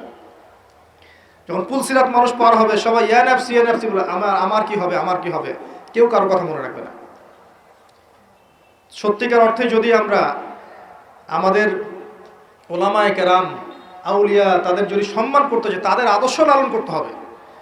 তাদের আদর্শ ছিল তাওহীদ, সুন্নত, অন্যায়ের প্রতিবাদ করা, মজলুমের সাহায্য করা, আধ্যাত্মিকত্ব অর্জন করা, তাজকিয়া অর্জন করা, সমাজ সংস্কার করা, এগুলো তাদের আদর্শ। ওই আদর্শগুলো লালন না করে শুধু তাদের কবরে এভাবে খাওয়ান, আল্লাহই পরান, আল্লাহই বাঁচান, আল্লাহই মারেন, আল্লাহই ইবাদত পাওয়ার যোগ্য, তিনি সেজদা পাওয়ার যোগ্য, তিনিই দোয়া পাওয়ার যোগ্য, তার জন্যই কুরবানি, তার জন্যই নজর মানো, তার জন্য সবকিছু। মধ্যস্থতা করতে গেলে শিরক হয়ে যাবে। শিরক হয়ে গেলেই মান রব্বকে উত্তর দিতে পারবেন না। মাদিনুকায় আসেন, ইসলামকে পরিপূর্ণরূপে গ্রহণ করতে হবে। কিছু অংশ মানি, কিছু অংশ মানি না, এমন গ্রহণ করলে ইসলাম টিকবে না। নামাজি, ব্যক্তিগত জীবনে পাক্কা নামাজি মাশাআল্লাহ, অর্থনৈতিক জীবনে পাক্কা সুদখোর, চলবে না। ইসলামকে পরিপূর্ণরূপে মানতে হবে। ব্যক্তিগত জীবনে পাক্কা নামাজি, কপালে সেজদার দাগ আছে, অর্থনৈতিক জীবনে গিয়ে দেখবেন পাক্কা সুদখোর, চলবে না। ব্যক্তিগত জীবনে দান সদকা করছে মাশাআল্লাহ বেশি বেশি, দেখবেন ফরজ যাকাতই দিচ্ছে না। মাশাআল্লাহ তাহাজ্জুদ পড়ছে, মেয়ে বেপর্দায় রাস্তায় ঘুরছে। দেখবেন তাসবিহ তাহলিল করছে, চিল্লা দিয়ে বেড়াচ্ছে, বা আর অন্য কাজ করছে দিনের, পরিবারের কাঠামো ইসলাম নাই। দেখবেন এগুলো হচ্ছে। বেশি বেশি তেলাওয়াত করছে মাশাআল্লাহ, এদিকে দেখবেন গীবত, তহমত, অহংকার, হিংসা দিয়ে ভর্তি মধ্যে। ইসলাম আংশিকতার নাম নয়, পরিপূর্ণ একটা জীবন ব্যবস্থার নাম। আমরা ইবাদত করব সেখানেও মুসলিম, সামাজিক জীব যখন সেখানেও তো আমরা মুসলিম, সেখানে সামাজিকতাও নবীর সুন্নাহ মতো চলতে হবে। অর্থনীতি চালাবো সেখানেও মুসলিম, সেখানেও অর্থনীতির ক্ষেত্রে আল্লাহর দেওয়া অর্থনীতি গ্রহণ করতে হবে। আপনি সমাজ চালাবেন সেখানেও সামাজিক রীতিনীতির ক্ষেত্রেও ইসলামিক আদর্শ গ্রহণ করতে হবে। পরিবার চালাবো সেখানেও থাকতে হবে। যদি আল্লাহ পাক আপনাকে বিশ্বের নেতৃত্ব দেন, সারা বিশ্বে ইসলামিক লস ইমপ্লিমেন্ট করার দায়িত্ব তখন আপনার উপর বর্তাবে। প্রত্যেকটা ক্ষেত্রে আপনি মুসলিম, শুধুমাত্র ধর্মীয় জীবনে মুসলিম আর অন্য জীবনে আমি মুনাফিক কাফের হয়ে থাকবে এমন হবে না। যদি হয় মা দিনুক, অ্যান্সার আসবে না। মা দিনুক, অ্যান্সার আসবে না। পরিপূর্ণ জীবন ইসলাম ফলো করতে পারলে উত্তর আসবে ইনশাআল্লাহ। আরেকটা কি ছিল? মান হাযা রাজুলু বুইসা ফীকুম, এই ব্যক্তিকে যাকে পাঠানো হয়েছিল। বিশ্বাস করেন এই পৃথিবীতে কেউ যদি আল্লাহর রাসূল সাল্লাল্লাহু আলাইহি ওয়াসাল্লামকে বাদ দিয়ে, তার সুন্নতকে বাদ দিয়ে অন্যের আদর্শ ফলো করা শুরু করে, সে উত্তর দিতে পারবে না। করণীয় কি? খুব সহজ, খুব সহজ। ইস্তেগফার করেন, আস্তাগফিরুল্লাহাল্লাযী লা ইলাহা ইল্লা হুয়াল হাইয়ুল কাইয়্যুম ওয়া আতুবু ইলাইহি, তওবা করে ফিরে আসেন। আগামীকাল সকাল থেকে ঘুম থেকে ওঠা থেকে নিয়ে ঘুমানো পর্যন্ত প্রত্যেকটা কাজ আপনি নবীর সুন্নাহ মতো করার চেষ্টা করেন। ঘুম থেকে ওঠেন, দোয়া পড়েন, বাথরুমে যান, দোয়া পড়েন, বের হন, দোয়া পড়েন, খাইতে বসেন, দোয়া পড়েন, খাওয়া শেষ, দোয়া পড়েন, নামাজে যান, হেঁটে হেঁটে যান, নামাজটা তার মতো ধীর স্থিরভাবে পড়েন, বসে থাকেন, জিকির আজগার করেন, জিকির আজগার শেষ তেলাওয়াত করেন এক পারা করে আপনি স্কুলে চলে যান, কলেজে যান, চাকরি ক্ষেত্রে যান, ব্যবসায় যান, সেখানে আমানতদারিতা বজায় রাখেন, ইসলামিক নৈতিকতা বজায় রাখেন। বাসায় ফিরে আসেন, পরিবারকে ইসলামের মতো সময় দেন, রাতে আবার ঘুমিয়ে যান। সারা দিন ইবাদত, সারাটা দিন ইবাদত। আপনি লেখাপড়া করছেন, এমন জ্ঞান অর্জন করেন যেই জ্ঞান দিয়ে আপনি দিনের খেদমত করতে পারবেন। আপনি ব্যবসা করছেন, আমানতদারিতা বজায় রেখে, কাউকে না ঠকিয়ে, মাপে কম না দিয়ে, সিন্ডিকেট না করে ব্যবসা করেন, নেকি হবে। আপনি পরিবার চালাচ্ছেন, পরিবারটাকে ইসলামিক পরিবারে গড়ে তোলেন, আপনার পরিবারটাই জান্নাতের টুকরা। আপনি আলেম, মাদ্রাসায় পড়াচ্ছেন, আপনি খুলুসিয়াত রেখে মাদ্রাসায় তালিম দিতে থাকেন, প্রত্যেকটা দিন আপনার ইবাদত। আল্লাহ আপনি যদি আরো বড় ক্ষমতা দেন, সেখানে বসে আপনি দিনের জন্য কিছু করেন, ইবাদত। মুমিনের প্রতিটা কাজই ইবাদত, যদি সে নবীর তরিকা মতো করে। যদি করে তবেই উত্তর দিতে পারবে, হ্যাঁ ওই ব্যক্তি হচ্ছেন মুহাম্মদ সাল্লাল্লাহু আলাইহি ওয়াসাল্লাম। তার আগ পর্যন্ত পারবে না। যদি অন্যের আদর্শ গ্রহণ করে কি হবে শোনেন। যদি অন্যের আদর্শ গ্রহণ করে, তাহলে আল্লাহ পাক বলেছেন সূরা ফুরকানের মধ্যে, ইয়াউমা ইয়াউদ্দু যালিমু আলা ইয়াদাইহি, জালেমরা ওই দিন তাদের হাত এভাবে কামড় দিবে, হাত কামড় দিতে থাকবে এবং বলবে, ইয়া লাইতানি ইত্তাখাযতু মা'আর রাসূলি সাবিলা, হায় আমি যদি রাসূলের সাবিল বা পথ গ্রহণ করতাম কতই না ভালো হতো। ইয়া ওয়াইলাতা লাইতানি, হায় আমার দুর্ভাগ্য, লামাত্তাখিয ফুলালান খলিলা, আমি যদি ওকে বন্ধুরূপে গ্রহণ না করতাম। আজকে যদি আমাদের আদর্শ হয় পশ্চিমারা, আজকে যদি আমাদের আদর্শ হয় পশ্চিমার কোনো নেতা, তাদের কোনো অ্যাসোসিয়েশন, তাদের কোনো সংগঠন, বা জিউজরা বা মোশরেকরা বা বুদ্ধিস্টরা বা খ্রিস্টানরা, কোশ্চিন কালেও সে মান্নাবিও উত্তর দিতে পারবে না। আজকে যদি আমরা তাদের সংস্কৃতি ফলো করি, তাদের ইকোনমি ফলো করি, তাদের পলিটিক্স ফলো করি, তাদের এই ফিলোসফিগুলো ফলো করে চলি, তাদের আদর্শ ফলো করে চলি, আমরা কোশ্চেনকে উত্তর দিতে পারবো না যে উনি হচ্ছেন নবী মুহাম্মদ সাল্লাল্লাহু আলাইহি ওয়াসাল্লাম। কারণ আপনি জীবনের প্রতিটা ক্ষেত্রে রাসূলের আদর্শ মানেননি। তো যখন আপনি রাসূলের আদর্শ মানছেন না, অন্যেরটা মানছেন, তার মানে আপনি স্বীকৃতি দিচ্ছেন যে অন্যেরটা তার চেয়ে বেটার, অন্যের আদর্শ তার চেয়ে ভালো। আপনি এমনটা স্বীকৃতি দিচ্ছেন আপনার কাজের মধ্য দিয়ে। এই কাজ করার পরে কেউ নবীর সুপারিশ পাবে?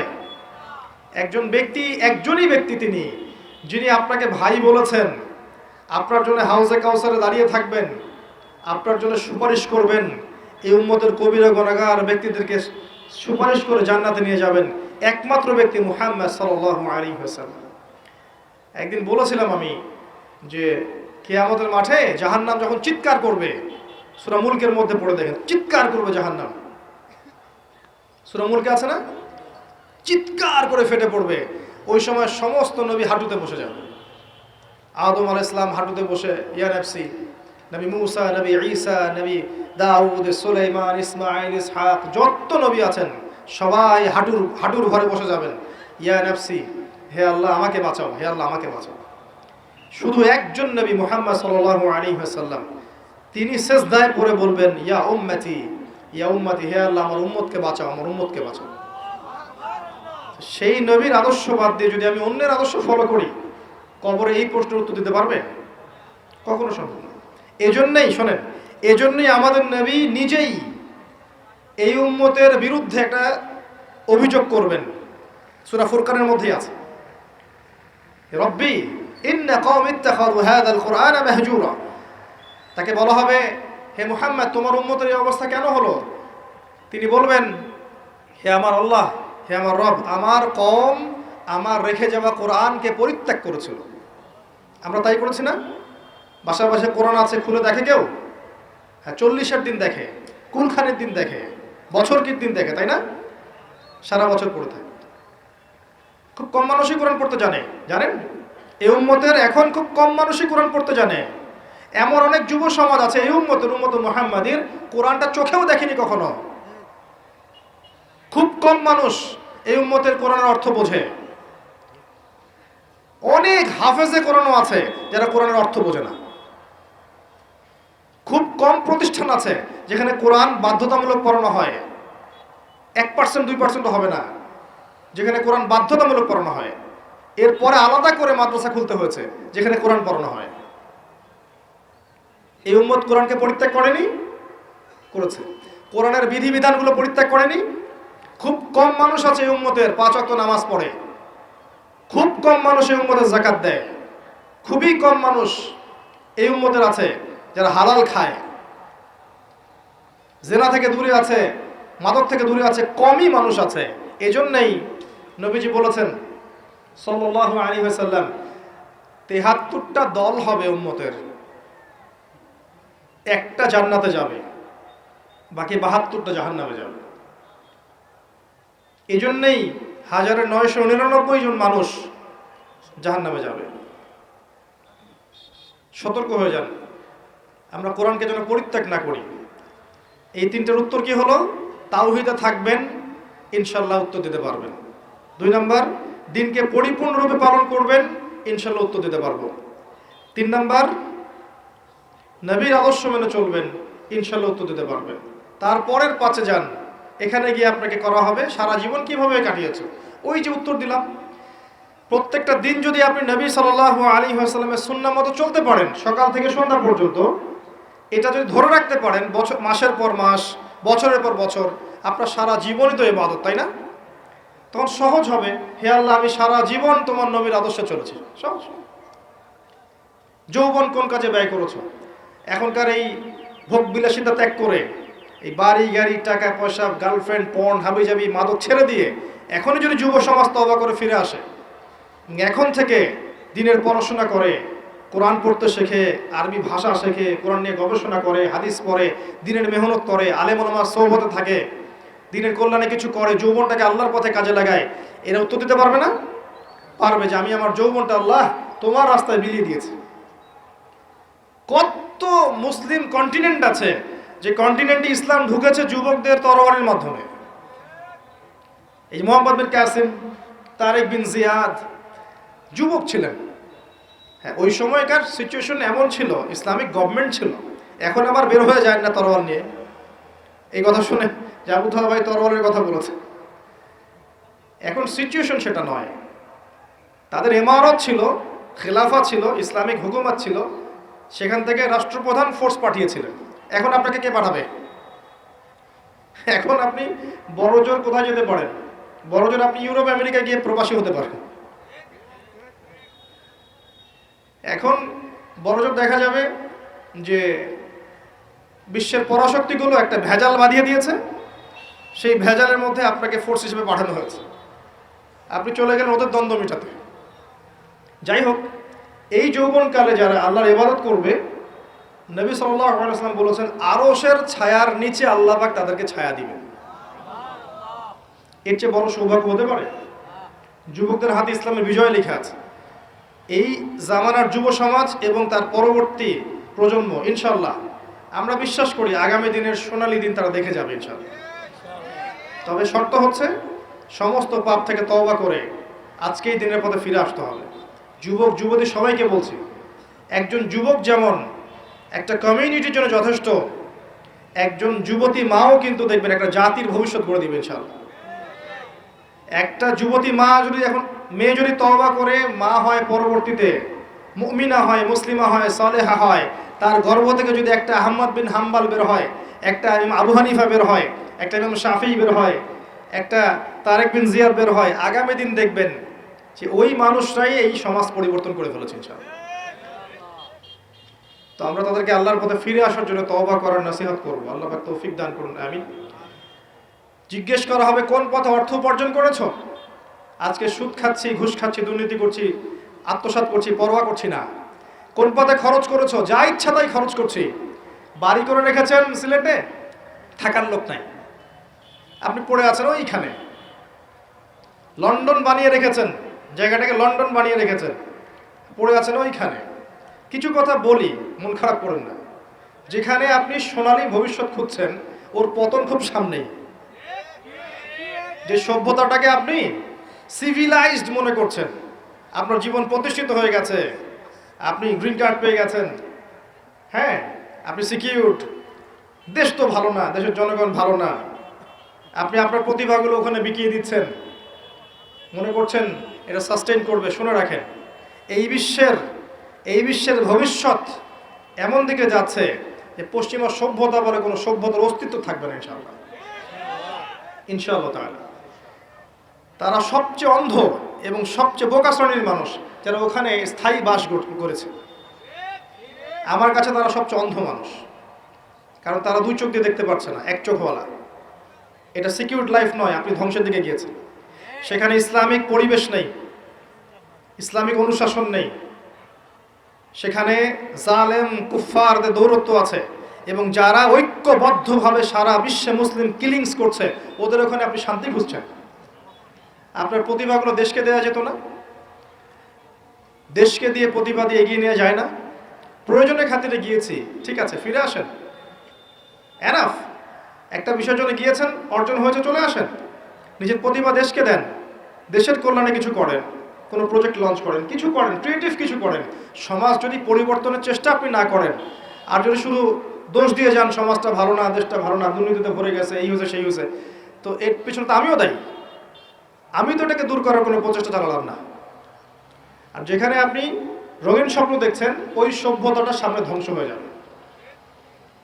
দেখে নিয়ে নসিহত থাকবে, ওখানে নিজের চিরস্থায়ী আবাস করতে যায় না। এটা ভুল ডিসিশন হচ্ছে।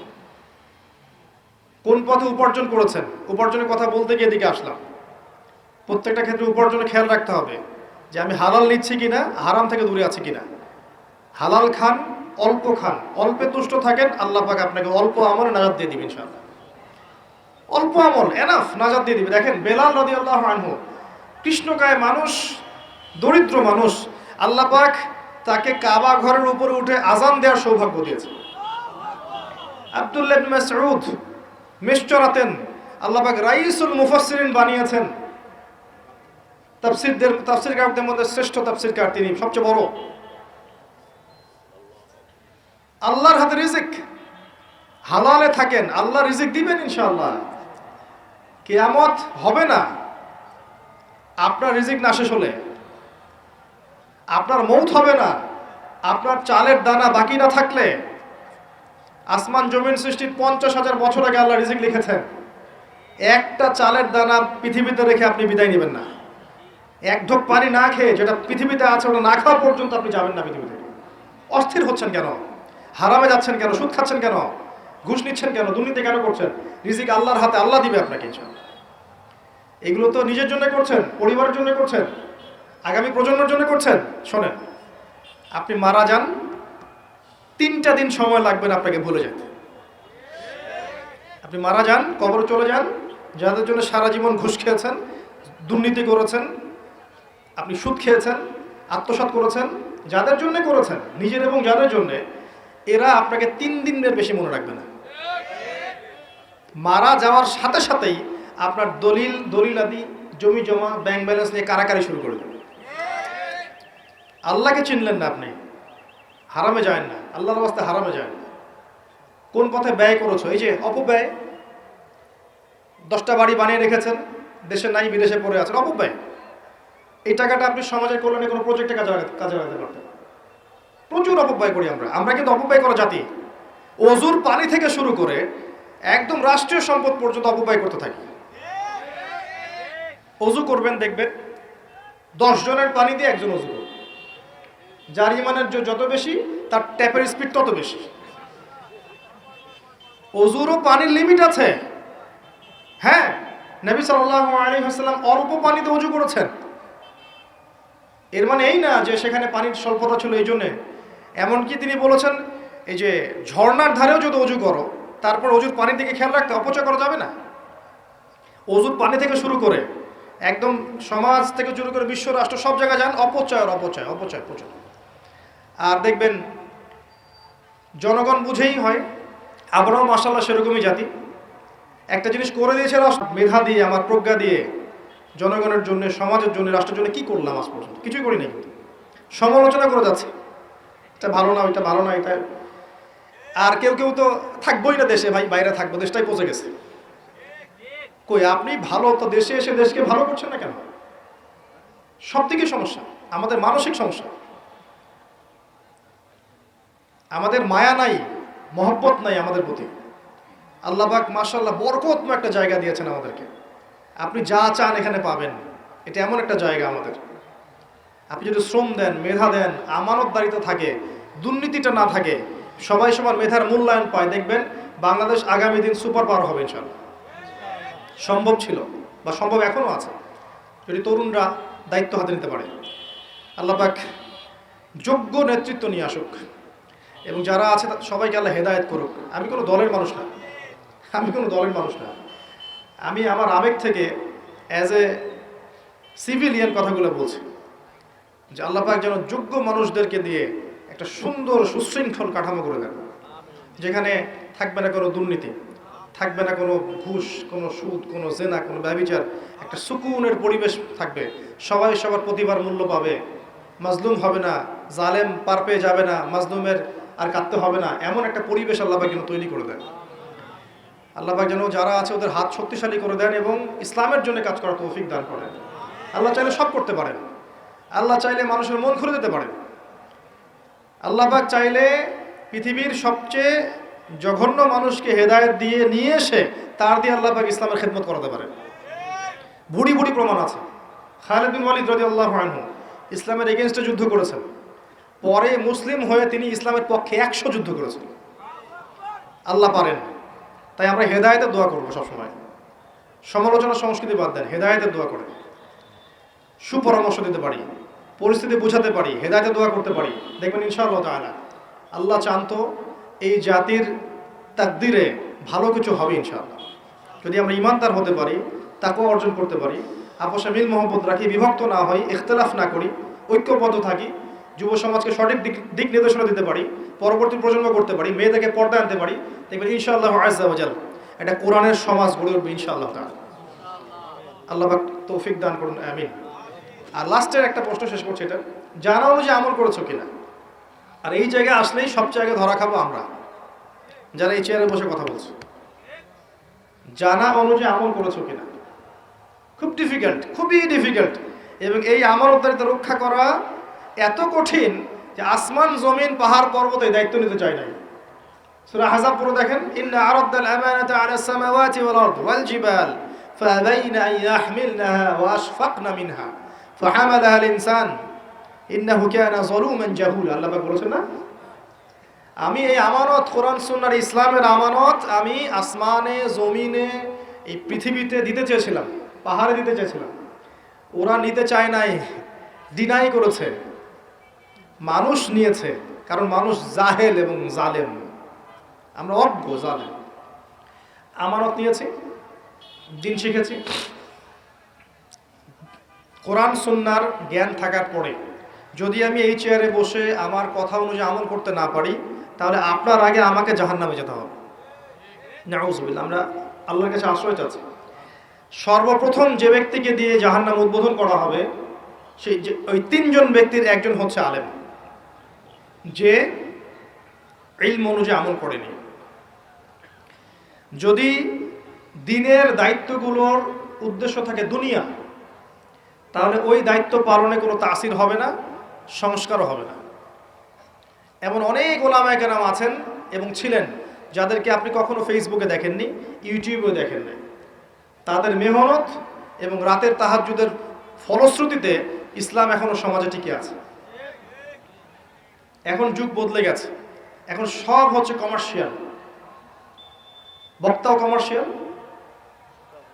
শ্রোতাও কমার্শিয়াল, অ্যারেঞ্জমেন্টও কমার্শিয়াল। মাহফিল করতে এসে আমার যত অভিজ্ঞতা হয়েছে, তার সেগুলো যদি শেয়ার করা শুরু করি, তাহলে ওই নাস্তিক আর ওই সেকুলাররা সুযোগ পেয়ে যাবে আক্রমণ করার। শুধু উম্মাকে ভালোবাসি বলে আমি একটা কথাও বলিনি কখনো। এমন কিছু অভিজ্ঞতা আমার হয়েছে, এমন কিছু অভিজ্ঞতা আমার হয়েছে যেটা বললে শুধুমাত্র ইসলামের বিরোধী শক্তির একটা ফাঁক পেয়ে যাবে, এটা চিন্তা করে আমি কখনো কিছু বলি নাই। কারণ আমি যদি 1 লাইন বলি, আর একজন 10 লাইন বলবে, আর আমি যদি আবার 10 লাইন বলি, আর একজন 20 লাইন বলবে। এই 10-20 করতে করতে ইসরায়েল আরেকটা মিসাইল বানিয়ে ফেলবে। বুঝতে পারছেন? ভিতরে হিংসা, রিয়া, লোক দেখানো আমল, হিংসা, গীবত, তমত, একে অপরের সমালোচনা করা, কাকে টেনে নামানো যায়, কার পিছনে খোঁচানো যায়, কাকে বিতর্কিত করা যায়, এগুলোতে পারদর্শী হয়ে গেছি আমরা এখন। এগুলো করতে করতে ইসলামের বিরোধী শক্তির যে উপকারটা আমরা করে দিয়েছি, এটা আপনি কল্পনা করতে পারবেন না। শত শত দলাদলি, বিভক্তি, একজন একজনের বিরুদ্ধে, এই দল ওই দলের বিরুদ্ধে, এ ওর বিরুদ্ধে, এ আলেম ওর বিরুদ্ধে, এ ওর গীবত, এ একটা বিষয় বলবে, আরেকজন লাইভে এসে তার বিরুদ্ধে আরেকটা বলবে। এগুলো হচ্ছে বড় জিহাদ, মাশাআল্লাহ। এটা ইমাম আবু হানিফা রাহিমাহুল্লাহর যুগ নয়, ইমাম শাফেঈ, আহমদ বিন হাম্বল তাদের যুগ নয় যে একজন ইমাম এর পা ধুয়ে দিচ্ছে আরেকজন ইমাম। এটা ওই যুগ নয়। সমালোচনার সংস্কৃতি হচ্ছে, গীবতের, তোহমতের, ঘৃণার, হিংসার, বিদ্বেষের। এগুলো কি আমাদের শোভা পায়? যারা এই চেয়ারে বসে তাদের শোভা পায়? তাদেরকে দেখে মানুষ যদি না শেখে, তাদেরকে দেখে যদি মানুষ এগুলো শেখে, তাহলে তারা যাবে কোথায়? জনগণ কোথায় শিখতে যাবে? সবাই এমন তা বলিনি কখনো আমি। তবে বহু কমিউনিটি আছে যারা এই খেয়ানতগুলো করে যাচ্ছে, যারা দিনকে দুনিয়ার অর্জনের মাধ্যম বানিয়েছেন, দিনকে দুনিয়া অর্জনের মাধ্যম বানিয়েছেন। এই কারণে দিন এখন প্রতিষ্ঠিত হতে পারছে না। যা জানি সে অনুযায়ী আমল করতে পারছি না। এমনকি সত্য কথা, হক কথাটুকু সুন্দর করে সমাজের সামনে বলবো, হাজারটা চিন্তা করছি, আমার ইমামতে থাকবে তো, আমাকে সভাপতি বেতন দিবে তো, আমাকে আবার মাহফিল কর্তৃপক্ষ পিটাই কিনা, অনেক চিন্তা করছে যে এখানে বসে হকটা বলবো কি বলবো। আবার এলাকা ভিত্তিক, আপনাদের এলাকায় কোন ওয়াজ করলে খাবে ভাই বলেন তো, বলে দিল হ্যাঁ এই ওয়াজ করবেন তাহলে খাবে খুব বেশি, মাশাআল্লাহ ওই ওয়াজ চলছে।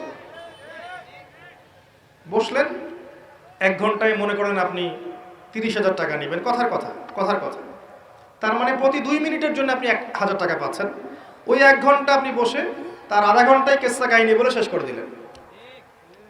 তো এই যে 30 মিনিটের আমানতের খেয়ানত করলেন, এর ফলশ্রুতিতে দিনটা এখানে প্রতিষ্ঠিত হতে পারলো না। তো ইলম অনুযায়ী আমল করা কিনা খুব ডিফিকাল্ট, খুবই ডিফিকাল্ট। ওলামায়ে কেরাম আমরা যারা আছি, যারা দিন নিয়ে দুটা কথা বলি বা কিছু লিখি বা কিছু করি, তারা যদি জানা অনুযায়ী আমল করতে ব্যর্থ হই, তাহলে আমাদের দ্বারা দেশ জাতি উম্মত ক্ষতিগ্রস্ত হবেই, আমরাও জাহান্নামে যাব, কোনো সন্দেহ নেই। আর বেশি কিছু বলছি না। আল্লাহ পাক আমাদেরকে ইশারা বোঝার তৌফিক দান করুন, আমিন। প্রতিটা কাজ, মসজিদ গঠন করা, মাদ্রাসা করা, শিক্ষক ছাত্র তৈরি করা, শিক্ষকদের ট্রেনিং দেয়া, মাহফিল করা, আপনার দিনী হালাকা করা, যত দিনী কাজকর্ম আছে, প্রতিটা কাজ শুধুমাত্র এক আল্লাহর সন্তুষ্টির জন্য করতে হবে। তখন গিয়ে দেখবেন ইনশাআল্লাহ এই কাজগুলোর ফলাফল বিস্তার করবে এবং সমাজে প্রতিষ্ঠিত হবে ইনশাআল্লাহ আযজা ওয়া জাল্লা। আল্লাহ পাক আমাদের সবাইকে শিরক মুক্ত আমল করার তৌফিক দান করুন। আল্লাহ পাক আমাদের সবাইকে বেদাত মুক্ত আমল করার তৌফিক দান করুন। আল্লাহ পাক আমাদের সবার হালাল রিজিকের ব্যবস্থা করুন, যাবতীয় হারাম থেকে আল্লাহ পাক আমাদেরকে বাঁচিয়ে রাখুন। আমাদেরকে আল্লাহ পাক বেহায়াপনা, অশ্লীলতা, মাদক, পর্নোগ্রাফি থেকে হেফাজত করুন। আল্লাহ পাক আমাদের মধ্যে যারা অসুস্থ আছে সবাইকে আল্লাহ পাক শেফায়ে কামেলা দান করুন। যারা ইন্তেকাল করেছেন সবাইকে আল্লাহ পাক মাফ করে দিন। আল্লাহ পাক আমাদেরকে প্রকৃত ইলম দান করুন, আল্লাহর নূর দান করুন। আমাদের রূহ বা আত্মাটা যেন ইল্লিনে যায়, আল্লাহ পাক সে তৌফিক দান করুন। কবরের 3 প্রশ্ন আর হাশরের মাঠের 5 প্রশ্নের উত্তর আমরা যেন দিতে পারি, আল্লাহ পাক সেই তৌফিক লাভে আমাদেরকে ধন্য করুন, আমিন। আকুলু কাউলি হাযা আস্তাগফিরুল্লাহ লি ওয়া লাকুম।